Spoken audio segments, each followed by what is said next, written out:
ఎక్కడికి వెళ్ళారే? పొద్దుడు కళ్ళుకా? నా కొడుకు పొద్దున్నే కళ్ళు తాగిండా? మొహం కడగలేగా? తాగినవరా? బ్రష్ చేయలే కదా? ఎట్లా తాగినవరా?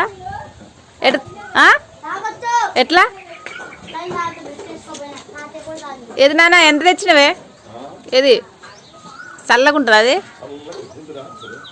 మరి వీడు ఎట్లా తాగిండు? మూతలు పోతుందా? బాటిల్ పోతుంది అయినాడు. సర్లే ఫ్రెండ్స్, మేమైతే నైట్ బయట చల్లగా ఉంది, బయట పడుకున్నాం అనమాట. మా చరిత అయితే ఇంకా లేగలేదు, బయటనే పడుకుంది. మా సంజీవం పొద్దున్నే మా నాన్నతో పాటు అయితే వెళ్ళి కళ్ళు తీసుకురావడానికి వెళ్ళిండు. కళ్ళు కూడా తాగేసిండంట. తాగినవారా? బాగుందా టేస్ట్ బుద్ధుడిది? వెళ్ళి బ్రష్ చేసుకోపోయిగా, బ్రష్ చేసుకుంటామండి. బాయ్. ఎక్కడికి వెళ్ళారే? పొద్దుడు కళ్ళుకా? నా కొడుకు పొద్దున్నే కళ్ళు తాగిండా? మొహం కడగలేగా?